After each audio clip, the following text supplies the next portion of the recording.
TV. My name is Frank Fortunato. Today is Wednesday, February 10th, 2016. If you want to follow us on Twitter, please go to CATEX TV.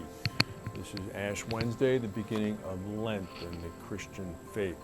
Last night in New Hampshire, Donald Trump, a man who has been endorsed by white supremacist groups, including the Aryan Nation, and who favors deporting Muslims as well as building a wall between the United States and Mexico, handily won the Republican primary.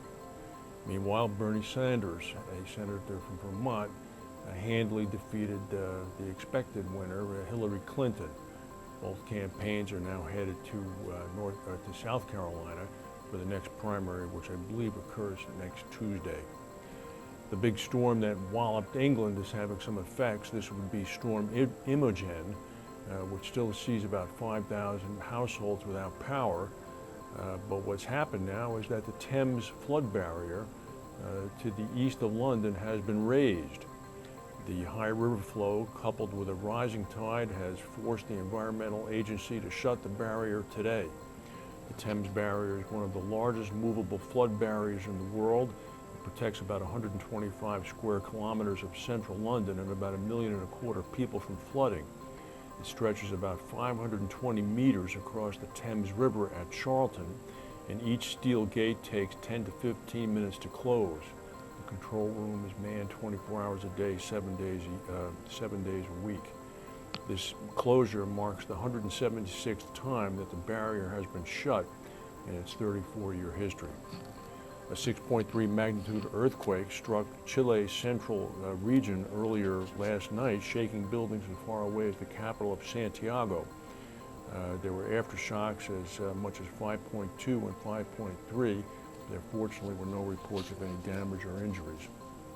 Janet Yellen is going to testify in front of the U.S. Congress today.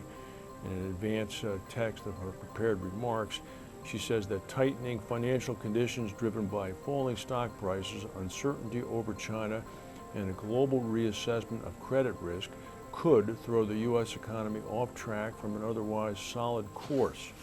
She said that she expects that the United States will stay on a path of moderate growth that will allow the Federal Reserve to pursue, quote, gradual adjustments to monetary policies, i.e. interest rate hikes. She did acknowledge, though, the weakness of the global economy of late has become self-reinforcing, with weak growth in major manufacturers like China and oversupply on commodity markets such as the oil markets rattling the world's economy. Some more information is emerging about the Royal Caribbean Anthem of the Seas cruise ship, which I believe shortly ago just docked in Bayonne, New Jersey.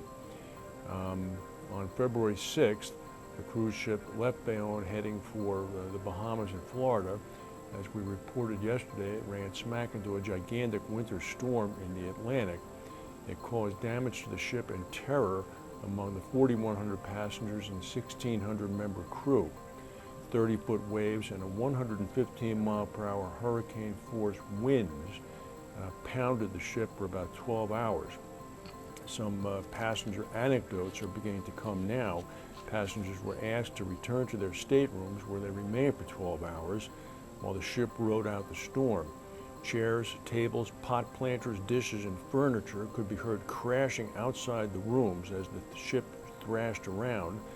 Tuesday morning, the captain gave us another update. He said he's been a captain for 33 years and this was his worst day at sea.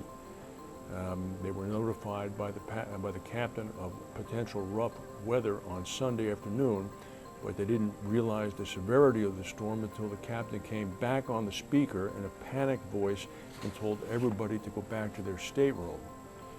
The Anthem of the Seas was scheduled to sail into Florida, but it's now coming back. This is going to be quite a problem. This was a $1 billion ship with 4,500 passengers aboard, 1,600 crew members, and somehow Royal Caribbean let the ship sail into essentially what was a Force 2 hurricane.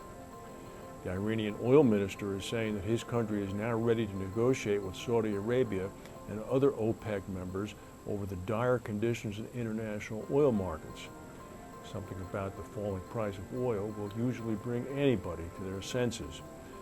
Tehran recently resumed oil exports after the Western sanctions were lifted after the nuclear agreement, and it has announced plans to produce 500,000 barrels a day. Iran says it needs as much as $200 billion of investments to revamp its oil industry.